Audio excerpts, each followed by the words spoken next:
jam Allah hire mon bandiraɓe musidɓe tedduɓe yeɓoɓe Ayaw Pini TV tawteɓe nder Johlidude Baba Adama yoɓe mbimi wimi hay wimami hay safalɓe raneɓe tal hay woɗeɓe coy tawteɓe nder Johlidude Baba Adama taw ala ko weltinta ɗumen sona fulɓe min e Sali Dia min jiiɗum ɗo nde won noon wiya ko c'est le miroir de la culture halpulaar fa tabarakallah yoddu so ɓooy Pini TV faade rendo fulɓe kamɓe kala tawteɓe nder diaspora koɓe jiiɗi yiide nder Fouta e Kumbaru Mama koɓe jiiɗi yiide nder Sénégal koɓe jiiɗi yiide Fina Tawa kono kadi koɓe jiiɗi yiide diine saabu so haalama diine l'islam ganduɗa ko fobre nde walla mbiyen ganduɗa ko sababu o ko rasul sallallahu alayhi wa sallam ko kanko heeɓi oɗon révélation taw ko yidde umminde e jomiraɗo subahanahu wa taala suɓimo wimo an woni ɓurnade windere leeli ganduɗa ko an ɓuuri windere nde kala an ɓuurinimi windere nde kala adiɗo annabaɓe kono cakkitiɗo annabaɓe jool makka Badio Aminata Abdallah kanko woni sababu oɗo jamma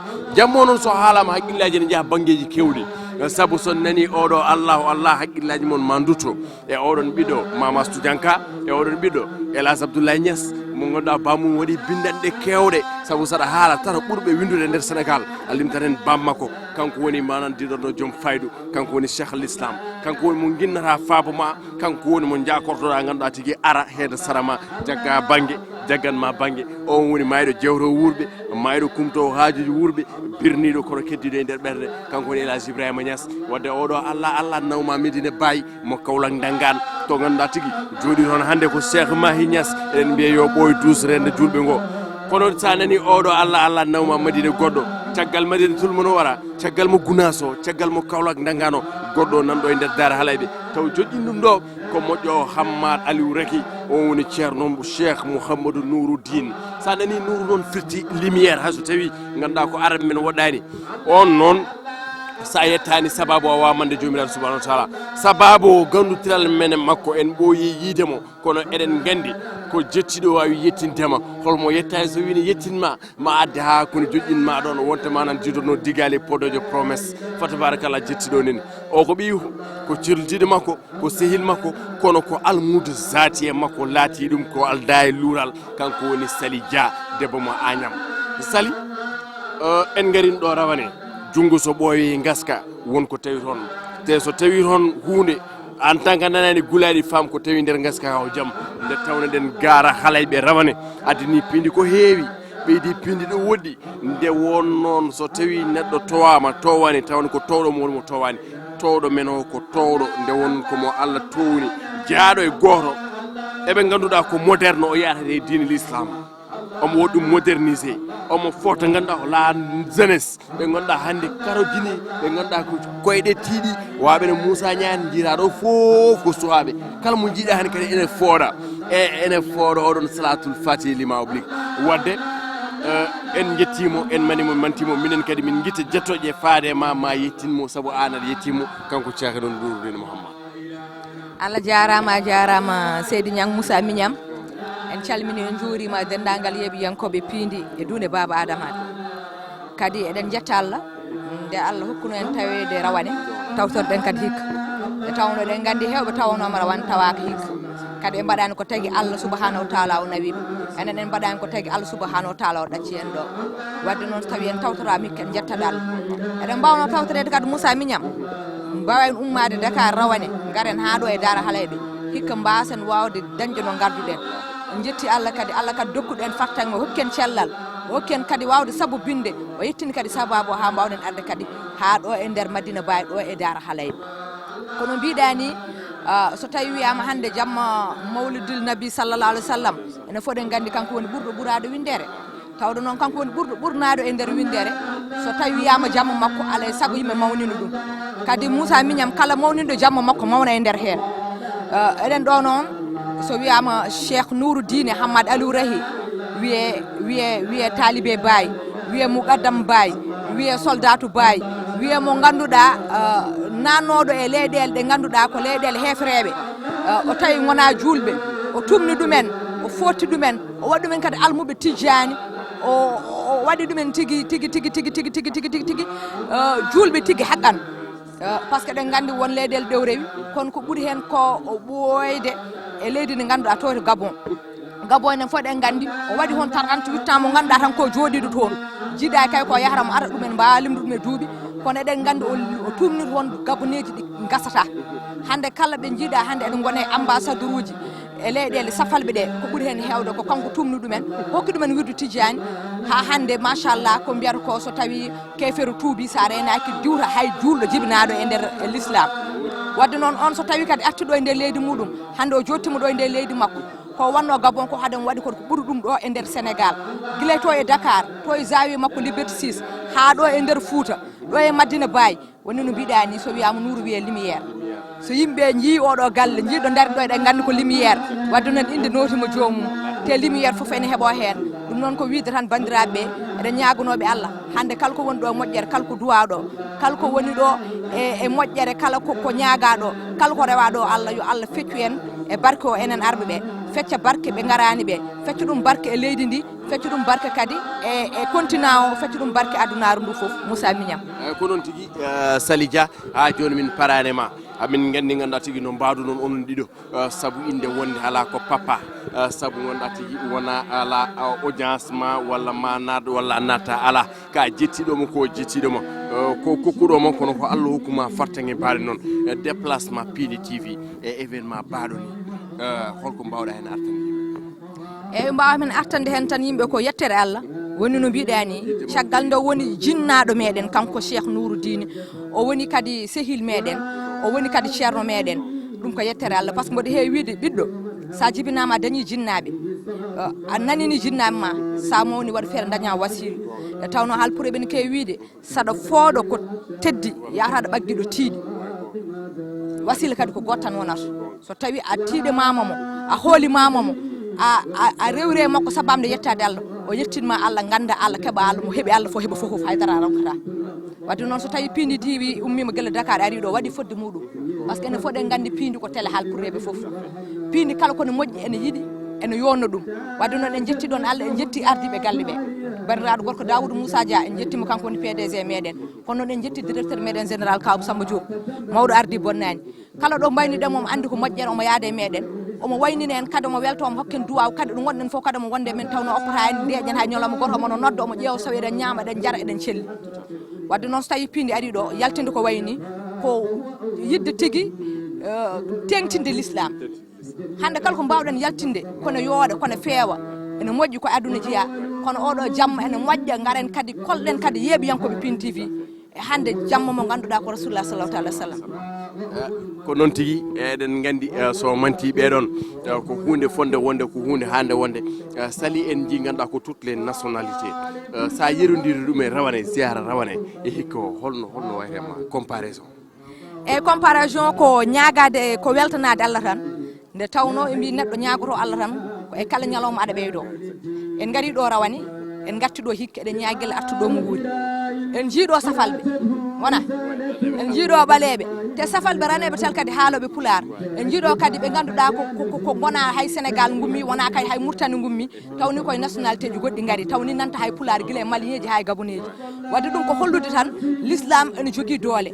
hellude tan l'islam tigi nan holla hoore muɗum e nder tigi Sénégal e nder tigi Fouta Toora par ce que wiya mawlud tan hande Moussa Mignam kala wuuro ngo garɗa ma tawɗon mawlud ɗum noon waɗi noon ko wadde wiide furankoɓe fof kañumen ko yimɓe tigi teddimɓe rasulullah sallallahu alaihi wasallam ko teddimɓe jamma mawlud kono noon oɗo diwan mo gonɗen halayɓe daara kamɓe koɓe yimɓe ɓe ganduɗa teddimɓe mawlud bo sikki hay mawlud ɓurniɓe hay julde taski noɓe jaggirni mawlud rewɓe mo jiita ko rewɓe mabɓe ne puuɗo no yimɓe puuɗoto e julde ni rewɓe mabɓe ne moro no yimɓe moroto e julde ni worɓe e rewɓe fof ketta moni fof kala gonnoɗo caggal leydi so dañi moyeji no artiri ara moni fof hirsa dammol e nder galle muɗum mawninde jammo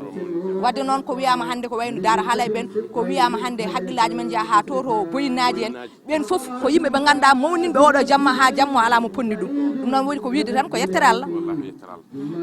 ko noon tigui ma en ƴeew ganduɗa ko arɓe ɗo ummiɓe banggueji goɗɗi tentinde tan ko kalɗen ko wonde ko hunde lamde wona wadde promo wona haalde ala eɗen gandi oɗo jeyaɗal holɗo yette e Baye holɗo Baye yette makko saabu ko gagnant won noon taalibe Baye tigui sa yima yiyana makko Baye jikkuji Baye no yimɓe cehorino e oɗon gorko saabu sa daari Baye Niass eɗen gandi ko international sénégalais mo ganduɗa ko ceernajo à l'échelle mondial mo ganduɗa ko hors du Sénégal yiɗede yiddinde yiɗande enen gandi jandum hay woli goro en jandum hay ceernaji goro sona mam Baye Niass sabu sa naati Nigéria mbiya oɗo gorko wona Sénégal o jeeya Tchad en ñama en Ghana en eko way non eko way non wadde sa daari ɗo hande ma yiɗo Gabonais ma yiɗo des Mauritaniens surtout la communauté meur ɓe gonda tigui arɓe wadde trabouille mumen wadde ittuɓe gueɗe mumen foof en kokki ɗum Cheikh Nouroudine Hammad Sall fa tabarakallah eɗen mbiya rendo julɓe ngo waaɓe ni ko fotɓe wattede haqqillaji no feewi waaɓe ni ko ganduɗa ko no potmi sifra ɗum ko nafoore mere arde mumen keɓa e mumen ko heɓata he ko woɗɓe ndene gara ene ƴooga ene gummoɗo wuɗɗi gara ƴooga ɗo nawa taw an aɗa ɓatti aɗa sali ƴogde fa tabarakallah ƴogen nde ƴogde yontinde fa tabarakallah nde wonno hunde fof kala ko jiiɗa e aduna ko happu ko dawal timmugal wadde Sali Dia en mbatta sona ƴewde wadde ɗo interviewé woɗɓe ɓe gonda tigui tawareɓe ɗo ummi ban goɗɗo yiɗɓe settade makko ɓe gonda gaddin ɗo haajuji rawane haaju fof kumti min haajam mo ganduɗum ɗo rawane aɗa andi on haaju min mbaɗa andi on haaju waɗama validé donc nak en ƴewat ɓawɗi ɓe ganduɗa tigui en mbawi settade makko moƴƴire inchallahu lamɗo waaw ko noon tigui bandiraɓe musidɓe tedduɓe no mbinɗen nane ni ma en jajirlade gallo eɗen galla eɗen gandi dialecte ji fof taweɗo saabu ceerno ko nanowo dialecte ji kewɗi oɗo debbajo ganduɗa tigui inde nde turbi Daba Pouy laa tudd.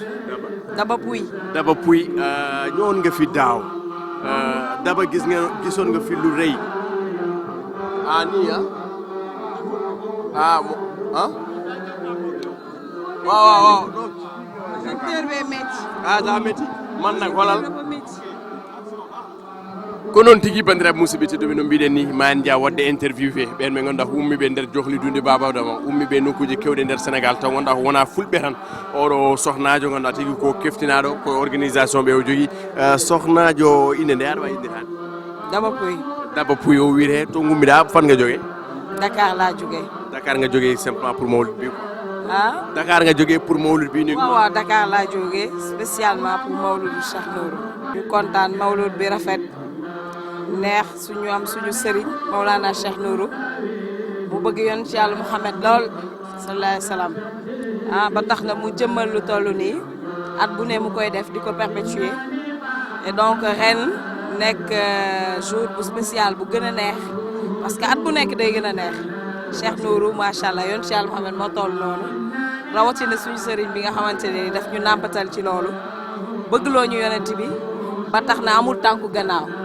macha allah. Daba wa Pindi TV ñu ngi lay remercier bu baax on keɗima ɗemgal ngal o haalingal joni ƴeewen kadi goɗɗo mo bismiɗen ƴeewen kadi goɗɗo mo bismiɗen kañum tigui wawa sudde kongue Pindi TV saabu eɗen gandi leƴƴi ɗi fof ne tawi ɗo fa tabarakallah mi wi on ala ko yoɓata saabu joom jammo ko ɓooyo nene min calminima min juurimama mbaɗa selli jam tan mawɗum machallah ko noon tigui a yi mawlud Daara Halayɓe mboɗo andi an aɗa jeeya e wowɓe arde oɗo galle hamɓe jeeya wowɓe ɗon depuis 2017 ha joni mbeɗa ara ko mbawɗa haalande min e Cheikh Cheikh Nourou ko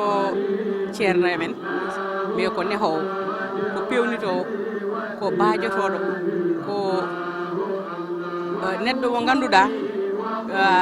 kala ko neɗɗo no mbawɗa waade e to mbawɗa dillude on fewnima haw artirma e Allah dewal ma Allah timma gandal ma walla pinal ma ha ɓeydo toujours Cheikh Nourou ko ɗum waɗata e men ko ɗum waɗata e almuɓe muɗum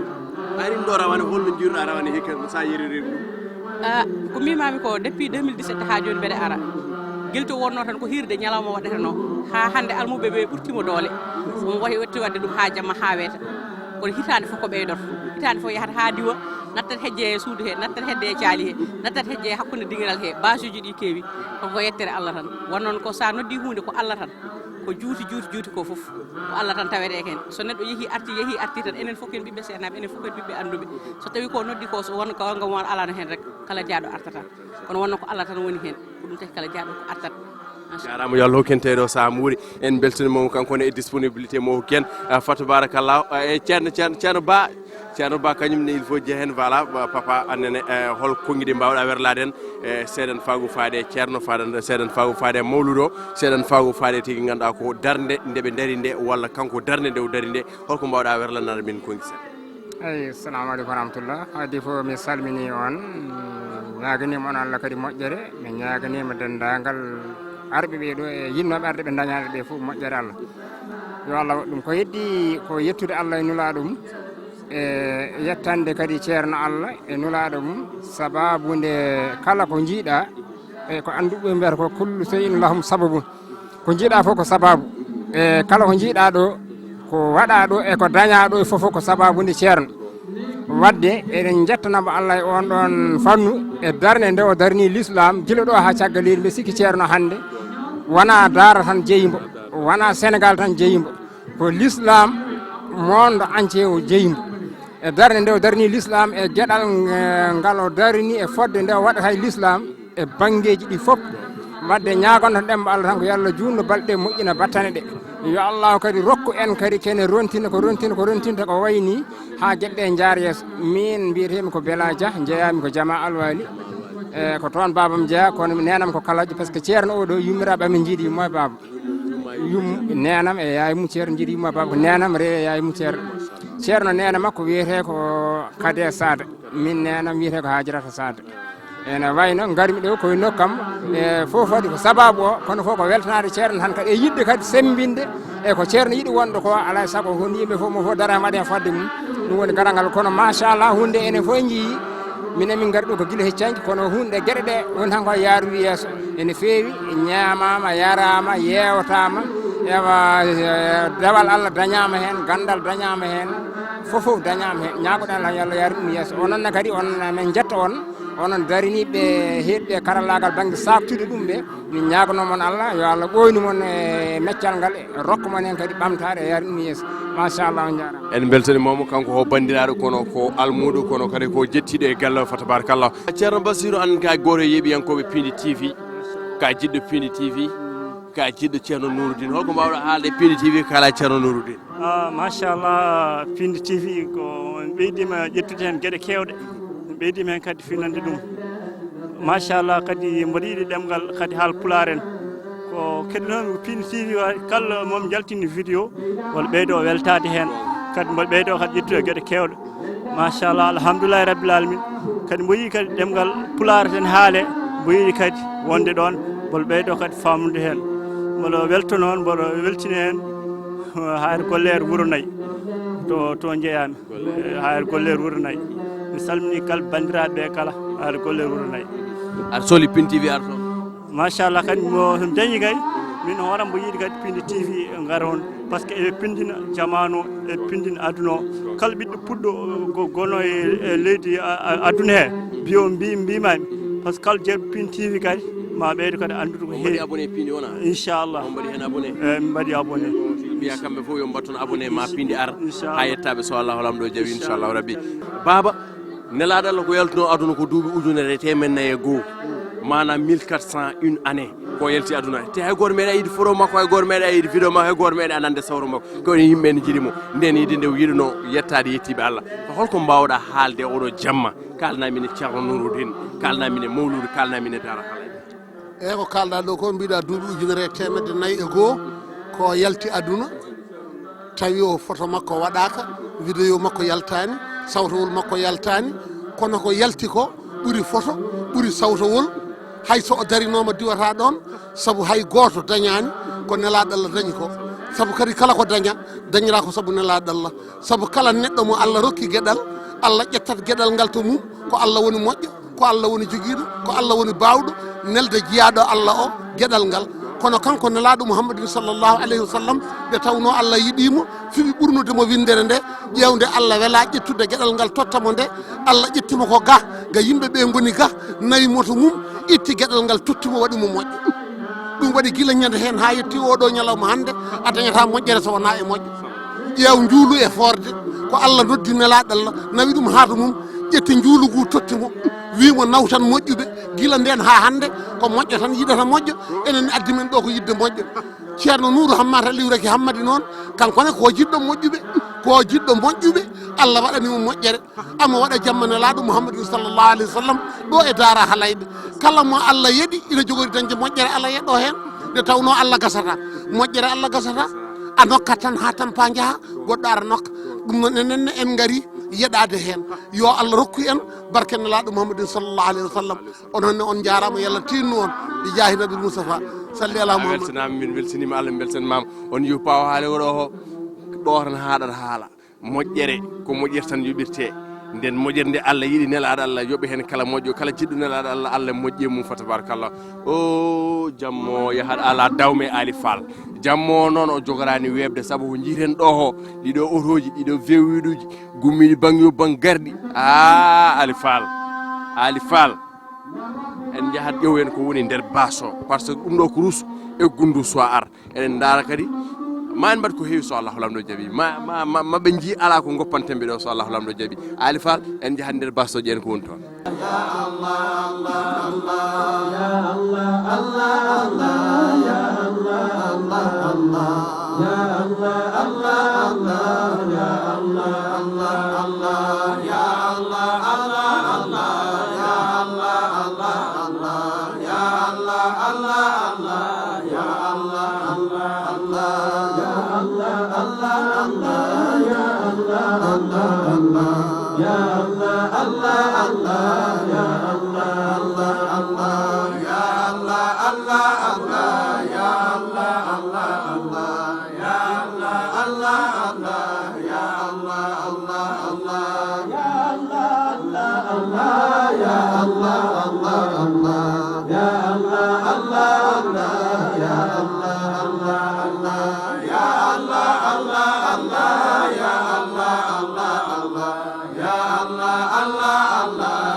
koye ardiɓe dental ngal ɓe jeeya kadi yoɓe ɓooy ardade ɓe jiɗino kono Allah ñaawani ɓe tawtoraka ɗo fonno toɓe ponno darade fof noon ɓe darima yallah yoɓɓe moƴƴere ko wona ɗum Elhadji Mamadou Dia Hoda kañum ne ɓesgu mum fof nanɗo galle mum fof nanɗo kañum ne ɗo fonno darade fof darima no mbimi ni joni neɗɗo fof ne yiɗi yeede ɗo yiyeteno ɓaari ko jaam yahata kay neɗɗo kadi añaani yiidede mo yiidete ko Allah jaggi ɓe hikka Allah ndinwa e mo wuuri ɓe tawtere ɓe kawre men jammo mbimi ko wona ɗum ko so wiyama jammo nulaaɗo en mbawa woorde qur'anul karim ɓinguel men baaɗi men miñi men almudo hono men ɓe ngannduɗa eɓe jeeya eɓe Cheikh Nour tuti nde wonno kanko tutotoɗo maaro o nana tutowo maaro tutotoɗo patas o nana tutowo patas kanko o tutoto yimɓe koye Allah inna alladhina sabaqat lahum minna alhusna ulaika anha mub'adun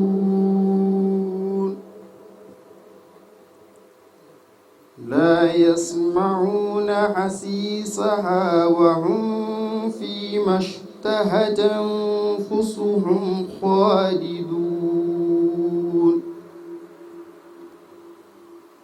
لا يحزنهم الفزع الأكبر وتتلقاهم الملائكة هذا يومكم الذي كنتم توعدون يوم نطوي السماء كطي السجل للكتاب كما بدأنا أول خلق نعيده وعدا علينا إنا كنا فاعلين ولقد كتبنا في الزبور من بعد ذكر أن الأرض يرثها عبادي الصالحون إن في هذا لبلاغا لقوم عابدين وما أرسلناك إلا رحمة للعالمين قل إنما يوحى إلي أنما إلهكم إله واحد فهل أنتم مسلمون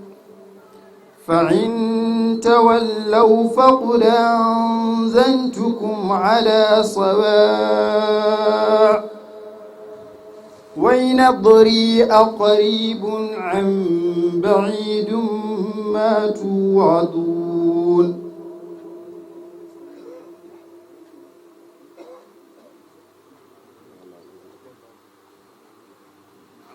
إنه يعلم الجهر من القول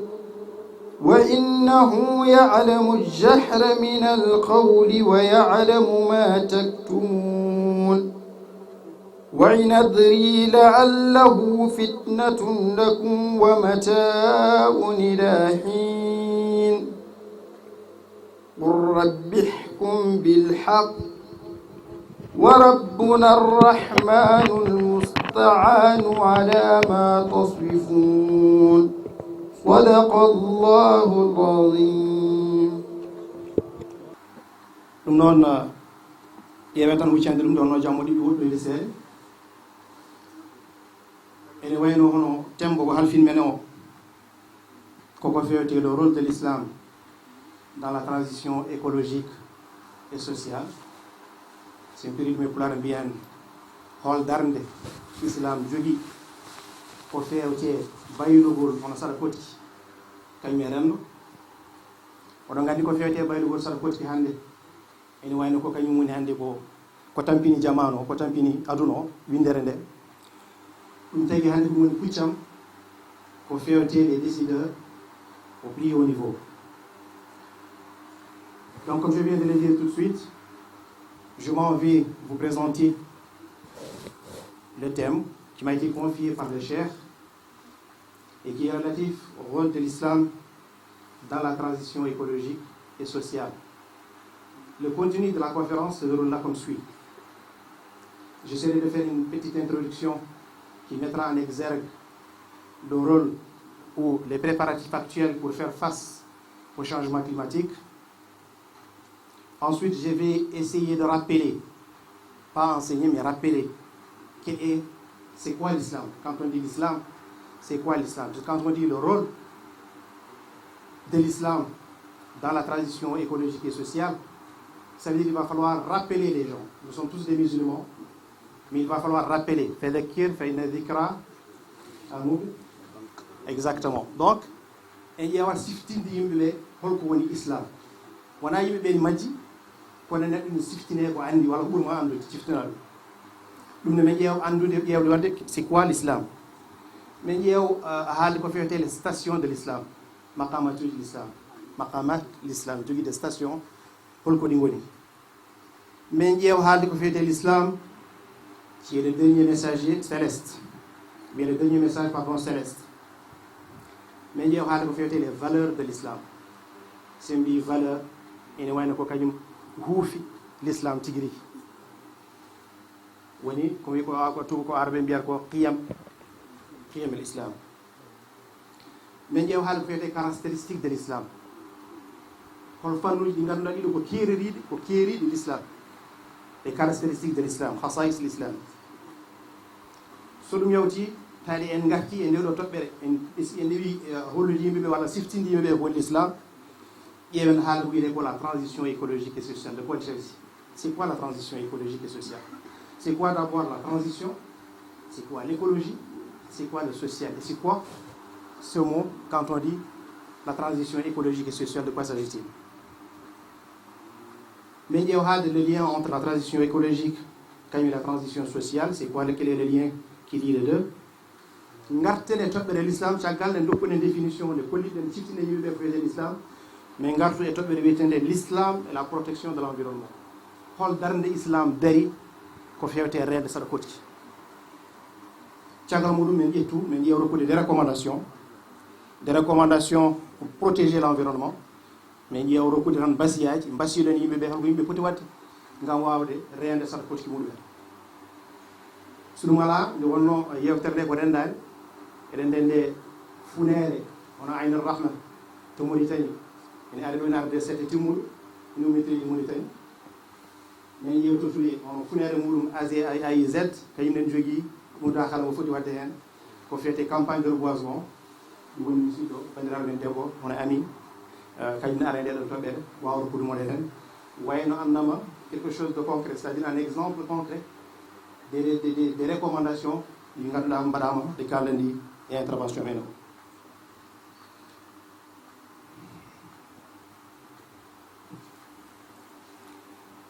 Donc, au niveau de l'introduction, je vais le lire textuellement. Dans un monde menacé par les défis mondiaux, notamment ceux liés au changement climatique, à la dégradation de l'environnement, résultant d'une exploitation irresponsable et irrationnelle des ressources naturelles par l'homme, sans se soucier de l'avenir des générations futures, nous nous retrouvons devant une réalité exigeante et évidente qui consiste à changer notre mode de vie, de production, de consommation, de manière responsable et durable ou périr. C'est dans ce contexte que la transition écologique et sociale, qui est une démarche vers un grand changement systémique, donc une question globale, vient se positionner comme le socle indispensable sur lequel doit se bâtir un monde plus responsable, plus rationnel, plus équitable, pour un lendemain meilleur et durable. ɗum ko gonka men joni ka so tawi en tongi oɗon nganndi changement climatique baɗoji ɗi ene jeeya e sababu majjum hono huutorgol neɗɗo o sata kotki makko o huutoro ɗum e fannu mbo wona fannu ngo foti huutorade o surexploitation des ressources naturelles te kadi ganduɗa so tawi kala ngo itta ruttota kala ngo itta koko ustoto ɓeydotako ƴewde oɗon fannu no wayni addi won caɗele kuufade gonɗe ɗe wiya wadde hono anduɓe ndenti mbimo ɗiɗi ba fala ko yimɓe ƴeewa wadde fannu no ɗum ɗo no ɗum waynira gila ɗum ɓurtani joni. moom Thierno Mamoudou nee na taalibe Cheikh Nourou du yara diko du puukaréew du xamadi du xayadi. الأخ العالم العلامة الأستاذ بابا كربا أنوب عنه بالقراءة.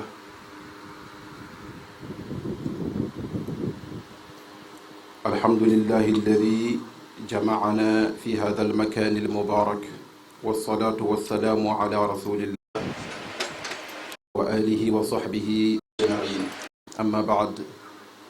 فنحن هنا اليوم مجتمعين بروح الإخاء والتآلف والمودة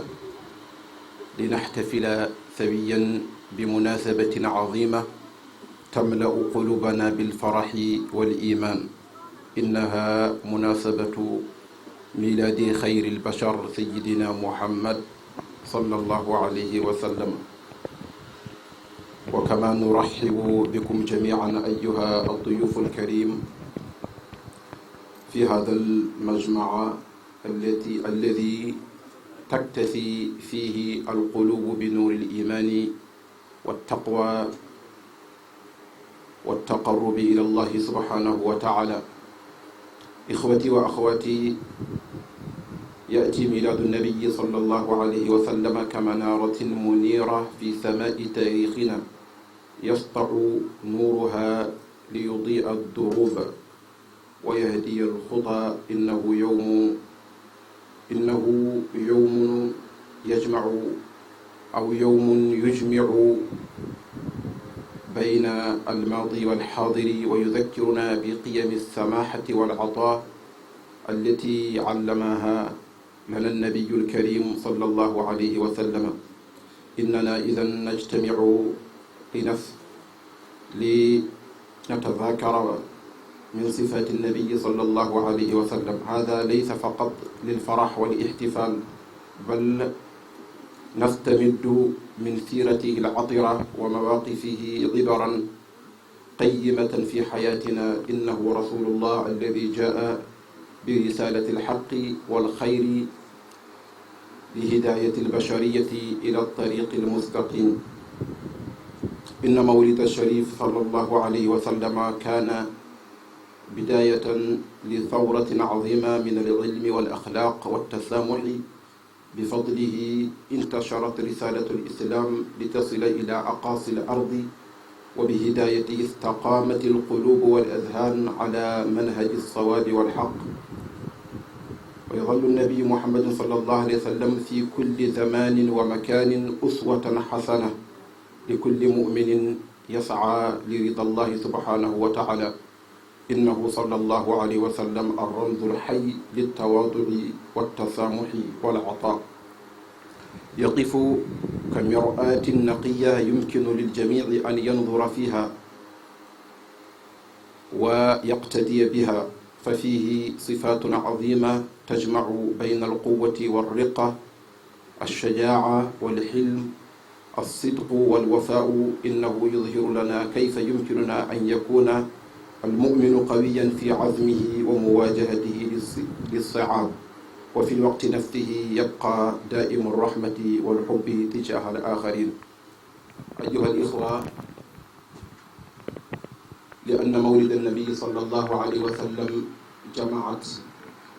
هذه الليالي جمعت لنا فوائد جمة.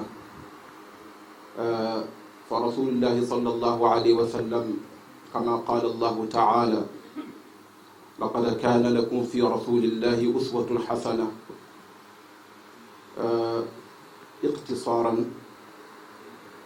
بندرابي تبريت لله لجود رسول الله صلى الله عليه وسلم كويل تادي نفيوي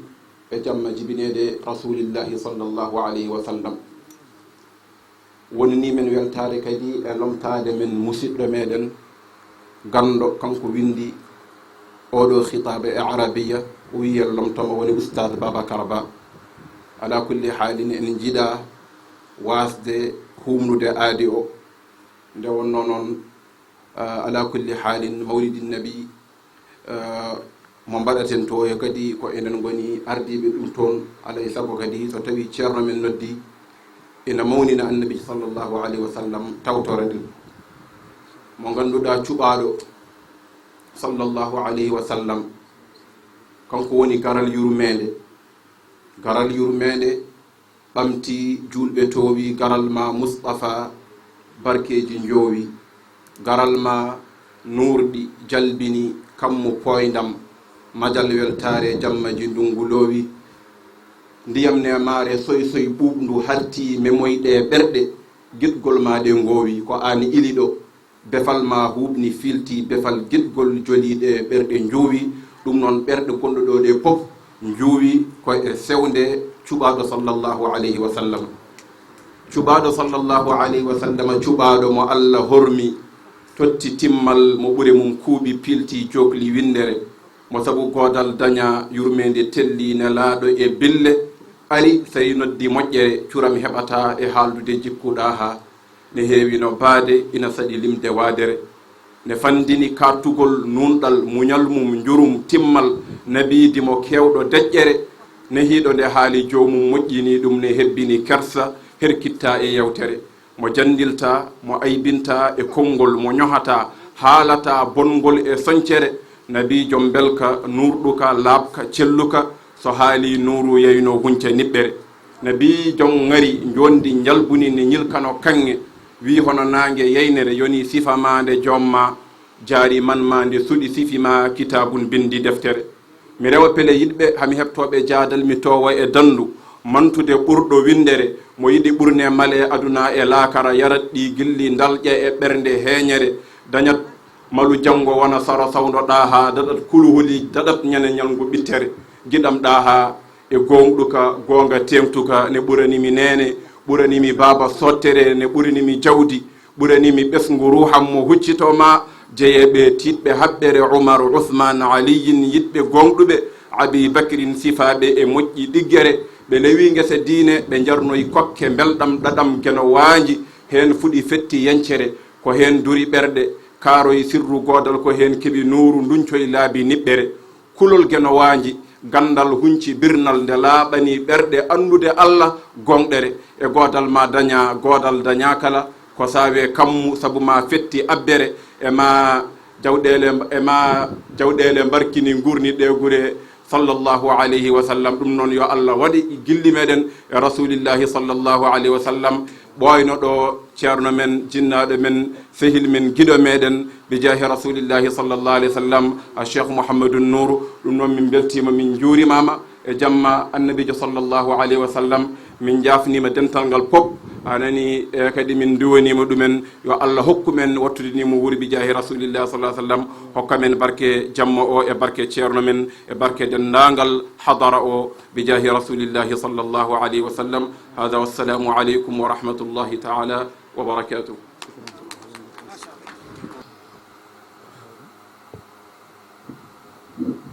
bokk cheikh bi ginnaaw bi mu nuyoo mbooloo bi mu ngi ñaan yan nañ ko téewee déwén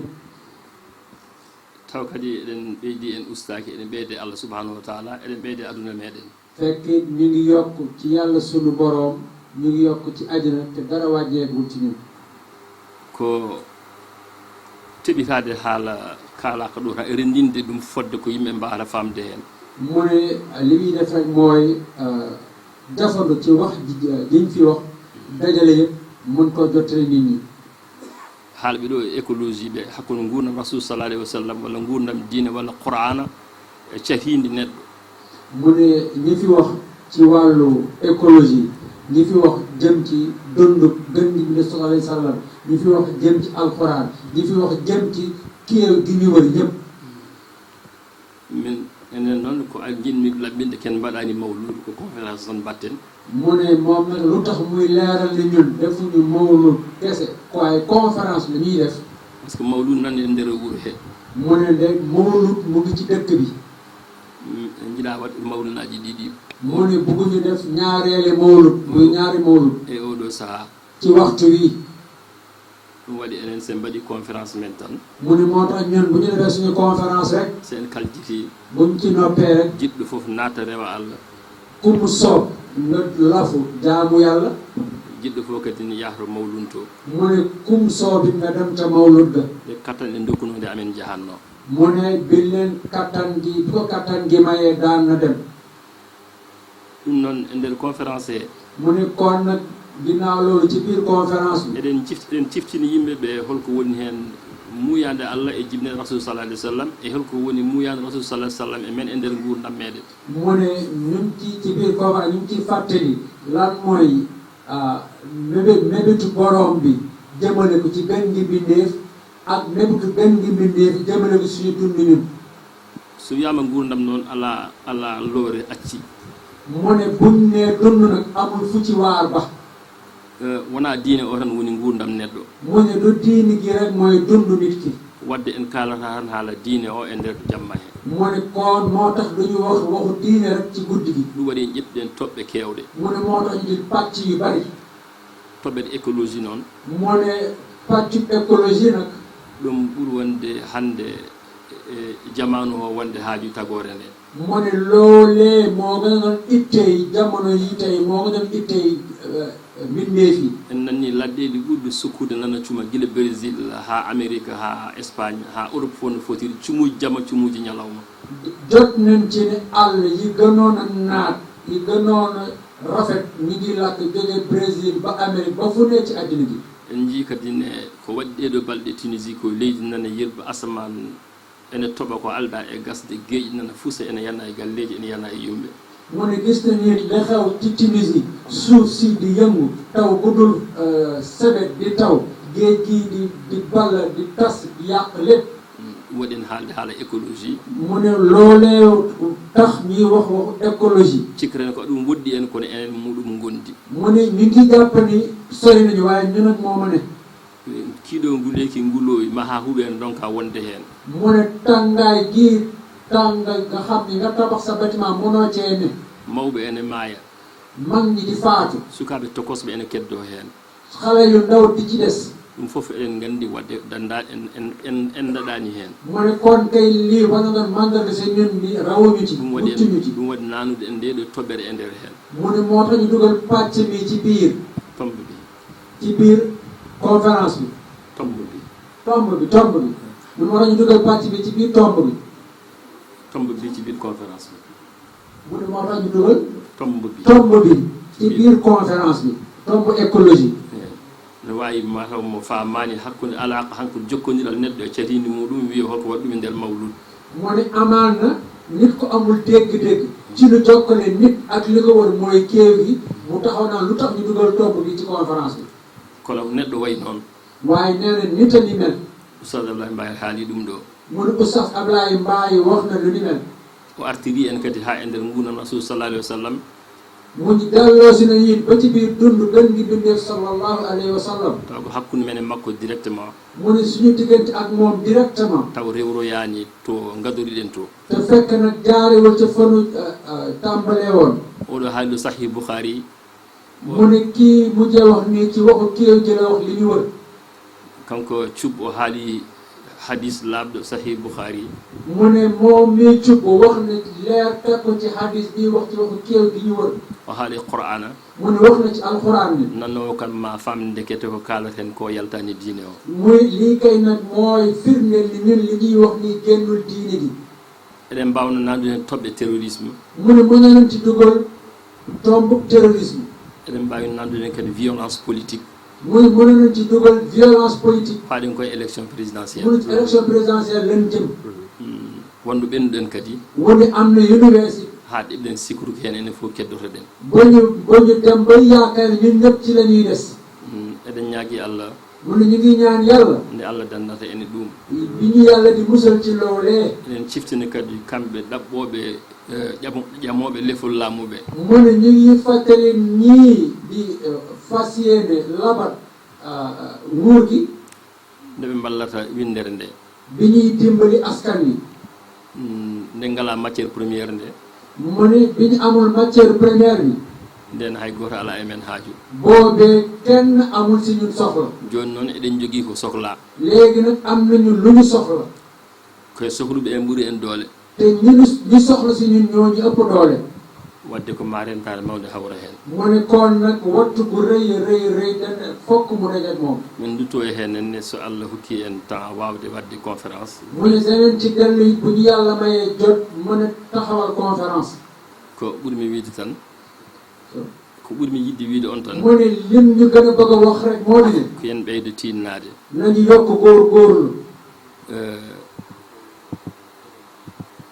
gammu o mu ne gàmmu gi conférence o conférence bi kala ko mbaɗaten lépp lu ñuy def jogiiɓe diine ɓe ñi yor diine gi ɓe jogii micro ji maɓɓe ɓe kaala diine ñi yor seen micro di wax diine aɓen henen e ko ɓe mbaawi ñu ngi ci seen kéemlaay kattan association o mu ne association bi kanko woni ONG o mu ne moom mooy ONG bi aɓen dañi ko ɓe mbaawi fof mu ne ñu ngi taxaw seen kéemlaay kattan administrativement mu ne ci wàllu administration kala ko mbaawi aɓene mbaɗa lépp lu ñu mën ñu ngi koy def enen fof ndenden ɗuwano ɗen ɓe mu ne ñun ñëpp ñu bokk ñaanale ñoom ay set koɓe mbaɗi ko yallah hokkoɓe fandinde ɗum li ñu def nii lan yàlla nañ ko muurloo koɓe donki wadde ko yallah hokkuɓe sembe no ɓe mbaɗiri li nga xam ne tene leen ci ñu defee ko yàlla leen yàlla may kattan bi ñu ko defee par ce que eɗen kumpiri kala gooto maɓɓe mu ne ne leer na ni képp si ñoom so dawi dafata ko yo ɗum feew bu xëyee ci na jekk rek moo koy tax a xëy so lelima ko ɗum woni haqqille mum mu ne bu tëddee looloo ne ci xelam kala ko waɗani mu ne lépp lu ci defu ma ko donkuɗo amaana da koo tële walla ko cheyɗane yanti hen walla nag seytaane ko rax kono pible mabɓe ene laaɓi waaye kay seen pas-pas set na woni hen wonɓe ɗo ɓe mu ne ñi nekk fii AIZ woni aynu rahma muy aynu rahma woni ayibe gabon mu ne ayibe gabon aynu rahma Mauritanie woni AIZ Mali AIZ Mali e kala ɗo dental ngal wawi jooɗade ak fépp fu mbooloo mi mën a toog moni fof nane dari bawɗe muɗum ku ci ne mu ngi taxaw sa kéemlaay kattan eɗen ñaago tan mu ne ñu ngi ñaan rek terɗe dental ngal mu ne cëru mbooloo mi association ko tergal mu ne association cër la cër du cër kii de cër mooy maam kamɓe almuɓe ɓe kadi ko tergal mu ne taalibe aussi cër lañ terɗe ɗe yoɓe ballodir tan mu ne cër yi nañu booloo dimbalante moni hen fof yono e goɗɗo o mu ne ku ci ne doyloo ka ca des kadi mo woni hen fof mu ne ku ci ne miijo ayo woni koye wallude ɗum mu ne mu jàppani mu xalaat ni kee ci dimbali ko la ne ko den kadi ɓurata yawde mu ne boobu it lay gën a gaaw yo Allah jaggan en yan nañu yàlla jàppale fewnana en defaral ñu reena en wattuñu suura en suuturaal ñu reena pible meɗen mu ne mu wattuñu suñuy pas-pas jay seydil wujudi jaay seydil wujud garnoɗo fof kadi yiyama mu ne képp ku ñëwoon nit gis nan la kadi gaddunoɗo hunde yiyanama mu ne ku andi woon dara yi gisal nan la ko tawno kala garɗo ardi ɗo ko Allah mu ne ku fi ñëw yàlla la fi tax a ñëw kala baɗɗo ɗo waɗani ko Allah mu ne képp ku def yàlla la tax a def ɓe keɓano arde ɓe mu ne ñu jotul woon a ñëw enen fof nden lomtoɗen ɗumen ñun ñëpp ñu booloo wuti leen ci heɓɓe arde ɓe mu ne ñu jot a ñëw caggal deɓe lontiɓe garani ɓe mu ne ginnaaw bi ñu wutoo ñu ñëwul yallah hokkuɓe fandinde tampere mabɓe yal na leen yàlla may ñu muurloo seen coono jogui noon ko kalden ko ɗum wona ko hors micro mu ne am nañu nag leneen lu ñu wax waaye loolu hors micro la mbaji kadi ne ken rendaɓe mu ne comme lii dañ koo bokk ak ñeneen ma mbiyen nimi ken naworaɓe am sax nag dañ no yóbbaale par ce que ko barke leyɗiɗo ɗo mu ne ci barke ci tëdd fii ɗum addi ɗo téléji ɗi mu ne loolee fi indi télé yi seyni alhaji mamadou moussa li mu ne seydi alhaji mamadou moussa li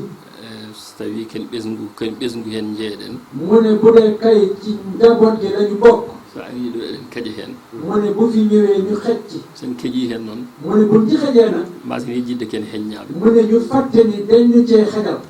ɗum waɗi eɗen gaccitaɓe ɓe jaaha kam mu ne loolee waral ñu ngi leen di yeewi ñoom ñu dem ɗum siftini on tan no mbiɗen ni mu ne mu fàtte leen ni rek comme nam ko waxee kala ko ciftinen ɗo lépp luñ ci fàtte ni kala ko ciftinɗen ɗo mu ne lépp luñ ci fàtte ni ko faati e hakkunde Allah e subhanahu wa taala e nela ɗum e nder meɗen mu ne li jëm ci borom bi subhanahu wa taala ak yonentam yu tedd gi ak ñun alhamdulillahi rabbil alamin mu ne sant yàlla bu baax koye mawlana cheikh ibrahima ƴogɗen mu ne ci Mawlana Cheikh Ibrahima Niass lañu root kadi ko hen tan ƴogaten te it nag foofu dong la ñuy roote en ngalaɗo ƴogɗen banggue mu goɗɗo ne amuñu feneen fu ñu roote sowona ɗon lu may foofu goɗɗum ene woodi mu ne leneen sax nag am na de banggue goɗɗo ene woodi geneen nag am na sax de wonno woodi woodiri toon am na nam fa nekkee fa en cuɓima noon enen ɗo ñun nag tan nañu fii ƴogde e nde ɗo tufde root ci tefes gii yallah hokken fandinde yal ni yàlla may ñu muurloo ko kala ko dañƴen hen e moƴƴere allah lépp luñ ci am ci mbaaxu yàlla ƴogɗo banggue goɗɗo o mu ne kii root feneen yallah fecci ɗum e ko dañƴen ko yàlla na ko yàlla sedd ci li ñu am fii ƴogɗo banggue goɗɗo o mu ne kii root feneen ko dañi toon ko lam fa am yallah fecci en hen yal nañu ci yàlla sedd fodde wonde en julɓe mu ne ngir kiyeen gi ñu doon jullit enen fof ken julɓe mu ne ñun ñëpp jullit lañu ummat rasul sallallahu alayhi wa sallam mu ne ñun ñëpp njabootu gën gi bindeef sallallahu alayhi wa sallam lañu enen fof ken tijjaniyanko ñun ñëpp tijaan lañu no e renduɓe ɗum mu ne kon nag buñ saxee ci loolu renduɓe ɗum mun nag ñu bokk loolu ndendi diine mu ne ñu bokk diine ndendi ɗariqa ñu bokk tarixa ndendi ceerno ñu bokk sëriñ yoɓe tiina ɓe ndenda fof fof mu ne nañu góorgóorlu bokk seen lépp ɗum noon ɓuuri tiidde loolee gën a jafe ko serdiɓe ko mu ne li leen wutale wona ceerundal mu ne loolee du wute saka wona teskuya sax nag ba muy doon lu xel di mën a jàpp saka wona kadi no fitina sax nag muy doon fitna noon yallah dande ene ɗum mu ne yal nañ yàlla musal ci loolu rena en pible meɗen mu ne mu wattul ñu suñuy pas-pas assalamu aleykum wa rahmatullahi wa barakatuh wa aleykum salaam wa rahmatullahi taala wa barakatuh jërëjëf